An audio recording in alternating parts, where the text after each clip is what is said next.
University మంచి భవిష్యత్తు కోసం తెలుగు విద్యార్థులు ఇష్టపడే యూనివర్సిటీ.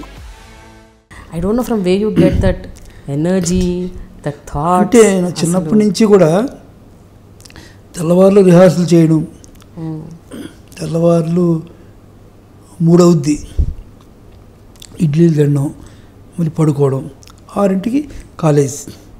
నాకు కాలేజీలో కూడా ఓసారి ఇలాగే జరిగిందండి. ఏంటంటే మెట్ల మీద స్కిడ్ అయ్యి ఫ్రాక్చర్ అయ్యింది నాకు కాలు.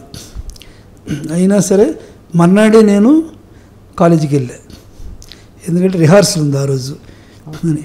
మా ప్రిన్సిపల్స్ వాళ్ళు కూడా గొడవ, ఏంటి టెన్షన్ ఏంటి, ఉండొచ్చు కదా, మేము ఇక్కడ స్పెషల్ క్లాస్ పెడతాం నీకు అని చెప్పేవారు.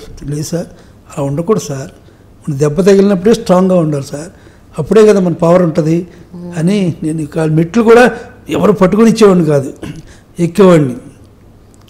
అది చూసి మా ప్రిన్సిపల్ గారు ఒక నోటీస్ బోర్డులో ఒకటి పెట్టాడు, ఎప్పుడు ఇది ఉండాలి స్టూడెంట్స్కి, మనం స్ట్రాంగ్గా ఉన్నప్పుడు అది కూడా బాగానే ఉంటాం కదా, ఒకటి స్ట్రాంగ్గా లేనప్పుడు కూడా ఇంకా హెవీ స్ట్రాంగ్గా ఉండవు నేర్చుకోండి, it is the vision of Ramakrishna అని నోటీస్ బోర్డులో పెట్టాడు ఆయన, మా ప్రిన్సిపల్ గారు.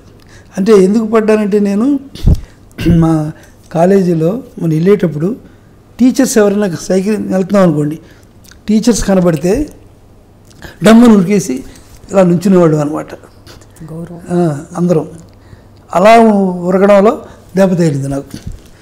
అప్పుడు మా ప్రిన్సిపల్ గారు నేను చెప్పింది ఒకటి పెట్టాడు, నెక్స్ట్ మీరెవరో కూడా ఇలా ఉరికేయడాలు జంప్ చేయడాలు చేయకండి, అలాగే నిలబడి ఇలా మర్యాదగా ఉంటే చాలు అని కూడా పెట్టారు. అందుకని మనకి ఎప్పుడు కూడా నో డిఫీట్, ఇంకా ఎమోషన్, ఇంకా చేస్తాం, ఇంకా చేసి చూపిస్తాం చూడండి మీకు. ఇది కూడా నా బాగా తగ్గిపోయింది. ఇది ఇంకా 2 or 1 వీక్లో ఫిజియోథెరపీ వాళ్ళు పరిగెట్టిస్తారు మనల్ని. కాన్ఫిడెన్స్కి హ్యాట్స్ ఆఫ్. లేదండి, ఉండాలండి మనకి ఎప్పుడు కూడా.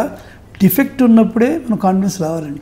అది కాళ్ళతోటి రాస్తున్నారండి, కాళ్ళతోటి అలా చూస్తే మీకు ఎంత ఎమోషనల్గా ఉంటుంది. అందుకని అన్నీ ఉండి చేయడం అనేది నథింగ్. ఏదైనా డిఫెక్ట్ వచ్చినప్పుడు ఎమోషనల్గా ఉండడం అనేది పట్టుదల. ఆ స్పిరిట్ ఓన్లీ ఆర్ట్కే ఉంది కదా. ఇప్పుడు రిక్షావాడు తొక్కలేడు, రిక్షావాడు తొక్కలేడు, ఇంకొక పని చేసేవాడు తొక్కలేడు, కూలి పని చేసేవాడు చేయలేడు. బట్ ఆర్టిస్ట్ మాత్రం కెన్ డూ ఎనీథింగ్, ఎందులోనైనా చేయగలరు, ఏదైనా చేయగలరు. ఆర్ట్ని ఇంకా స్పిరిట్ చేయగలరు. అందుకని నేను ఇది తగ్గిపోయింది, బాగా హ్యాపీగా ఉంది. ఇంతకంటే అద్భుతాలు చేయాలనేది ఇప్పుడు నా డెసిషన్. సో ఇప్పుడు మీరు దైవం మీద ఒక సినిమా, దయ్యం మీద ఒక సినిమా 2 ప్లాన్ చేస్తున్నారు. 2 మన ఇంకోటి కూడా ప్లాన్ చేస్తున్నట్టున్నారు. పుట్టపర్తి సత్యసాయిబాబా అండి, అది అయిపోవచ్చింది. అంకుల్ ఆంజనేయ స్వామిని చాలా బాగుంటుందండి సినిమా. అంటే ఈ మైథాలజీలో పాలిటిక్స్, అంటే నవబ్రహ్మ అవుతున్నాడు ఆంజనేయ స్వామి, అంటే సోషల్ రిఫార్మర్ అనమాట ఆయన. ఇంద్రుడి కిరీటాలు పెట్టడం, వజ్రాయుధాలు ఇలాంటి ఉంచడు, అందరూ కామన్గా ఉండాలి, మా రాముడిలాగా మామూలు మనిషిలా ఉండాలని చేసేస్తాడు. అది వాళ్ళకి టెన్షన్ వస్తే, అందుకని ఆయన్ని అవ్వకుండా చేయడమే పాలిటిక్స్. అదే క్లైమాక్స్, బాగుంటుంది. అలాగే ప్రపంచ బంద్ అని మెడిసిన్ మీద చేస్తున్నాం. అంటే ఈ రోజుల్లో మెడిసిన్ అనేది ఎంత డేంజరు, దానిలో ఎలా ఎక్స్ప్లైట్ చేస్తున్నారు అనేది బాగుంటుందండి సబ్జెక్ట్. నెక్స్ట్ విచిత్రమైన నా ఎక్స్పెరిమెంట్ సినిమా చింత చెట్టు. అంటే సాధారణంగా దెయ్యాలు మనుషుల్ని డిస్టర్బ్ చేస్తాయి, అది న్యాచురల్. ఒక చింత చెట్టు మీద ఉన్న ఒక దెయ్యాల ఫ్యామిలీని మనుషులు ఎలా డిస్టర్బ్ చేశారు అనేది బాగుంటుందండి. అది ప్రతి ఊరిలో చింత చెట్టు ఉంటుంది, చింత చెట్టు మీద దెయ్యం ఉందని అందరికీ నమ్మకం, కానీ అది సైంటిఫికల్గా కరెక్ట్ కాదు. ఆక్సిజన్ కోసం, కార్బన్ డైఆక్సైడ్ కోసం కథ, అది చాలా బాగుంటుందండి కథ. అది ముందు వర్కౌట్ చేస్తున్నాం. ఇంకోటి, ఒక విలేజ్ వెళ్ళిపోయి అక్కడ క్యారెక్టర్స్ తోటి సినిమా తీయాలి అనేది ఒక ప్లాన్ చేస్తున్నాం. అంటే విలేజ్ సెలెక్ట్ చేసాం, మా టీం వెళ్ళారు, అక్కడికి వెళ్ళాక అక్కడ క్యారెక్టర్ సెలెక్ట్ చేసి నేను వెళ్ళి చూసుకొని ఆ సినిమా ఒక 20 daysలో తీస్తామండి. అది బాగుంటుంది సరదాగా. దీన్ని ప్రమోట్ చేసే ప్రొడ్యూసర్లు కూడా ఉన్నారండి బాగానే. We're doing it. ఏదైనా మనకి స్పిరిట్ లేకపోతే ఏది చేయకూడదండి. రొటీన్ లైఫ్ను మాత్రం నేను అసలు ఎంకరేజ్ చేయను. రొటీన్ లైఫ్ అసలు తినడం కూడా రొటీన్గా ఉండకూడదు, అది కూడా డిఫరెంట్గా ఉండాలి డిఫరెంట్గా ఉండాలి, మాట్లాడేది రొటీన్గా ఉండకూడదు అనేది నా ఫీలింగ్ అండి అంతా కూడా. ఫైనల్గా సార్, మీరు అన్ని విషయాల్లో అప్డేట్ అవుతున్నారు, సినిమాలు తీయడం దగ్గర నుంచి, ఆలోచన దగ్గర నుంచి, టెక్నాలజీ విషయంలో, అన్ని విషయంలో. కానీ మీరు ఒక విషయంలో మాత్రం అప్డేట్ అవ్వట్లేదు. వాట్సాప్లు, ఫేస్బుక్లు, ట్విట్టర్లు, యూట్యూబ్లు, వీటిని అసలు మీరు పట్టించుకోరని విన్నా. అవునండి, దాని వైపు వెళ్ళరని, దాని గురించి తెలుసుకోవడానికి కూడా ప్రయత్నం చేయట్లేదు. ఆవిడ కూడా టెక్నికే, కానీ అది సినిమా ఫీల్డ్లో ఇంపార్టెంట్ ఇది, అందుకని అది నేర్చుకొని నేను చేశా. బట్ మీరు చెప్పినవన్నీ ఉన్నాయి కదా, మా అసిస్టెంట్లు వీళ్ళందరూ ఉంటారు చుట్టూ, వాళ్ళందరూ కూడా దాన్ని ఎప్పటికప్పుడు ఇమీడియట్గా నేను చేయాలంటే గంట పడితే వాడు 10 నిమిషాల్లో చేస్తారు.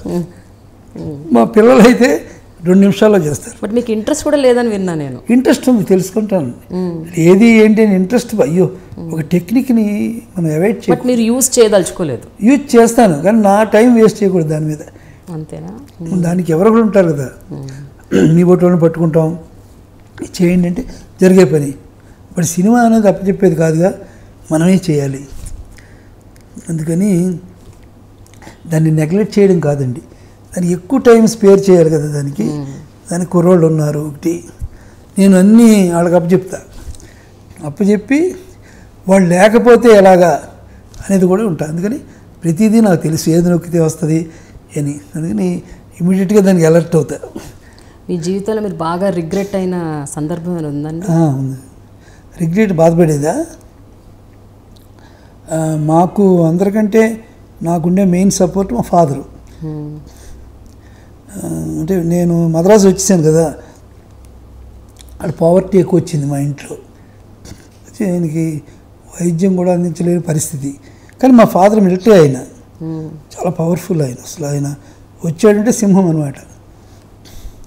ఒకసారి ఆయన సిక్ అయ్యాడు, మా ఫ్రెండ్స్ పిలిచారు, వెళ్ళి ఆయనతో చూస్తే నాకు బాధ వచ్చింది. ఏంటి ఇలా అయిపోయారు అని నా ఫ్రెండ్స్ అందరితో ఆ నైటే మీటింగ్ పెట్టుకొని, నాకు డౌట్గా ఉందిరా, మా ఫాదర్ అని ఆయన ఇంకా బతకరని. అందుకని మా ఫాదర్ నేడిపోతున్నాం మళ్ళీ మద్రాసు. మా ఫాదరు ఏమైనా అయితే నాకు మాత్రం ఏమి చెప్పకండి, తెలియజేయొద్దు, మా నాన్న గురించి చెప్పకండి అని వాళ్ళకి అప్పచెప్పేసి వచ్చేసా. 1 month అయింది, పీకుతుంది కానీ నాకేమీ కబురు రాలేదు. వాళ్ళు అలాగే ఉన్నారు. అసలు గురువుగారి దగ్గర రికార్డింగ్ ఏది జరుగుతుంది తూర్పు మడమలో, అప్పుడు కూర్చొని నేను ఉన్నాను. రేలంగి నరసింహరావు వచ్చాడు, వచ్చి గురువుగారికి ఒక ఇన్లైన్ కవర్ ఇచ్చాడు. గురువుగారు ఏదో సీరియస్గా చదువుతున్నారు, అది నాకు అప్పుడు అర్థమైంది. ఏదో మెసేజ్ నరసింహరావుకి వచ్చింది, నరసింహరావు గురువుగారికి చెప్పుకుంటారు అని అప్పుడు నుంచుంటే, రామకృష్ణ ఇట్లా పాల్గొని వెళ్ళావు ఈ మధ్యన అన్న. 1 month అయింది సార్ అన్న. మీ నాన్నగారు ఎలా ఉన్నారు అన్నాను. నేను వెళ్ళినప్పుడు సిక్ అయ్యారండి అన్న. అసలు ఇంటికి వెళ్ళి రాలేకపోయావా అన్న. వెళ్తాను సార్, షెడ్యూల్ అయ్యాక. వెళ్ళేసి షెడ్యూల్ వస్తుంది కదా మళ్ళీ, పర్లేదు రికార్డింగే కదా అని రెడీ చేయండి రామకృష్ణకి పంపించాను అన్న. వెళ్తే అప్పటికే ఆయన చనిపోయి చాలా రోజులైంది. మా మదర్ని కలిసాం, ఫీల్ అయ్యాం. బట్ ఇప్పటికీ ఆ ఫీలింగ్ నాకుంది. బట్ ఆయన్ని అలా సిక్గా చూడలేదు అనే ఒక నమ్మకం కూడా ఉంది. నేను అన్ని ఫ్రూట్స్ మా మదర్ ఎంజాయ్ చేశారు, ఇల్లు అన్నీ కట్టాం, ఆయన హ్యాపీ, మా మదర్ ఎంజాయ్. బట్ మా ఫాదర్ మాత్రం ఎంత కూడా ఎంజాయ్ చేయలేదు, విజయాన్ని చూడలేదు. నా ఫ్రూట్ కూడా ఆయన ఎంజాయ్ చేయలేదు. ఎందుకంటే లాస్ట్ డేస్లో ఆయన పావర్టీ ఎక్కువ అయిపోయింది, అలాంటి భరించలేని మనిషి ఆయన. ఏది కూడా ఆయన చాలా మిలిటరీ మేయర్, చాలా స్ట్రాంగ్గా ఉండే ఆయన ఏది కూడా డిఫీట్ని ఒప్పుకోండి. అలాగే ఆయన నేచర్ నాకు, అది ఆయన్ని నేను ఫ్రూట్ఫుల్గా చూడలేదనే ఫీలింగ్ ఉంది. ఎప్పుడు మనకి ఒకటి మాత్రం నిజమండి, అందరూ తల్లిదండ్రులు అందరూ ఉండగా మనకి వాళ్ళ వాల్యూ తెలీదు, వాడు చనిపోయి తెలుస్తుంది. తెలిసేటప్పుడు మనం ఏం చేయలేం కదా. ఇప్పుడు కనిపిస్తుంది, నేను ఎలా కూర్చుంటే అనుకుంటా, ఏంట్రా కథ ఏంటి సరిగా లేదేంటి, సరిగ్గా చేయొచ్చు కదా అని మా నాన్నంటే ఎలా ఉంటుంది. లేదా సినిమా చూసి వచ్చి బాగానే తీసావు కానీ ఇంకోటి బాగా తీస్తే బాగుండేదిరా అని ఎవరిని వచ్చి నాతో మాట్లాడితే ఎందుకంటే డిస్టర్బ్ చేస్తున్నారు, ఇదే పని మీకు, అది దగ్గరికి వెళ్ళకండి అని మా ఆవిడ్ని మా పిల్లల్ని మా నాన్న తిడితే ఎలా ఉంటుంది అనేది ఎప్పుడు ఊహించుకుంటుంటాను నేను. ఆ లోటు ఎప్పుడు ఫీల్ అవుతాను, ఆ లోటు ఇది కో రూల్. అందుకని పేరెంట్స్ ఉండగానే మనం చేయాలి. అందుకనే నేను ఇంటి దొంగలో దాని గురించి బాగా రాసా డైలాగ్. ఆఖరిని రాఘగోపాల్ గారు చెప్తారు, మేము బతికుండగా బంగారు పణెంలో మీరు పెట్టే అన్నం మాకొద్దు, మేము బతికుండగా బంగారు పళ్ళెంలో చనిపోయాక మీరు బంగారు పళ్ళెంలో మీరు పెట్టే పిండా కూడా మాకొద్దు, బతికుండగా చివిడిపోయిన అన్నం పెట్టండి మా నోట్లో, అది మంచిది అనేది డైలాగ్. అది చెప్పే డైలాగు అన్కాన్షియస్ అయిపోయారు రాఘగోపాల్ గారు. డైలాగ్ ఇది మా ఫాదర్కి అలాగే చేశాను అది ఇది అని పాప రేపు హాస్పిటల్లో చెప్పాడు ఆయన ఆ డైలాగ్ చదివి. ఆ ఇంటి దొంగ సినిమా చూసి చాలామంది ఫాదర్స్ హార్ట్ అటాక్ వచ్చింది, చనిపోయిన వాళ్ళు కూడా ఉన్నారు. అందుకని అది ఫాదర్స్ మీద తల్లిదండ్రుల మీద మన రెస్పాన్సిబిలిటీ అది మనకి దాటిపోద్ది. దాటిపోయి ఇప్పుడు ఏ లాభం అనుకుని మాత్రం అనుకోవద్దు, ఉండగానే అన్నీ చేసుకోవాలనేది నా ఉద్దేశం. అందుకని parents loss ever loss. Very true. Thank you so much sir, very inspirational sir. మీ ఇంటర్వ్యూ మాత్రం చూసిన ప్రతి ఒక్కరు I think they should learn something. ఏం లేదండి, మనమే ఇంకా తెలుసుకోవాల్సిన పరిస్థితిలో ఉన్నాం. ఎప్పుడో ఒకటి మాత్రం అందరూ అంటుంటారు, అన్నిటికంటే కాస్ట్లీ కామెంట్ ఏంటంటే ఒకసారి చాలామంది వర్రీ అయిపోయి మీ గురువుగారు చెప్పారు, ఎవరో మేము దాసనాథ్ వారసులం అని చెప్పారండి. అదేంటండి మీరు అందరూ ఉండగా వాళ్ళేంటండి వారసులు, మీ గురుగారు కూడా కట్ చేయలేదు, బాధపడ్డాం అని ఒక పెద్ద ఆయన ఇచ్చారు. వాళ్ళు చెప్పింది నిజమే కదండి, ఇండస్ట్రీ అంతా దాసనాథ్ వారసులే కాదని ఎందుకంటారు? మరి మీరు మేము వారసులం కాదండి, స్టూడెంట్స్. మేము ఎప్పుడూ నేర్చుకుంటూనే ఉంటాం, ఆయన దగ్గర ఇంకా నేర్చుకుంటూనే ఉంటాం. అది మాకు ట్రెజర్ అండి. వారసత్వం అంటే వారసులు అనిపించుకుంటారు, ఆగిపోతారు. స్టూడెంట్స్ ఎప్పుడు ఎప్పుడు ఎప్పుడు దాసనాథ్ గారు స్టూడెంట్సే నేర్చుకుంటాం. ఆయన్ని మించిన కొడుకు శిష్యులు అవ్వక్కర్లేదండి, మేము ఆయన తగ్గ శిష్యులు అయితే చాలు అని చెప్తాం. So enjoying it. అందుకని దాసనాథ్ గారు ఎప్పుడు కూడా ఎవర్ గ్రీన్ టీచర్ ఆయన. అది university green student, your ever green student, నిత్యం నేర్చుకుంటూనే ఉంటారు కాబట్టి ఎప్పుడు నేను పొద్దున్న లేచిన దగ్గర నుంచి స్టడీ చేస్తూనే ఉంటాను. అది సినిమా గురించే, ఇక దేని గురించి కాదు. ఏది నాకు పెద్ద ఇంట్రెస్ట్గా ఉండదు. కథ మీద ఏది ఇంట్రెస్ట్ ఫీల్ అయినా సినిమా గురించి ఎలాగా, ఈ ఫోటో గురించి, దీని గురించి ఎలా తీయాలి, ఈ బొమ్మ గురించి ఎలా తీయొచ్చు, ఇలాగా ఆలోచిస్తాను. Thanks a lot sir. Thank you so much sir. Thanks a lot. నేను మీ Kota Ramakrishna. Watch my interview on dialogue with Prema in iDreams. 1 million subscribers చేరుకున్న హై డ్రీమ్స్కి నా శుభాకాంక్షలు.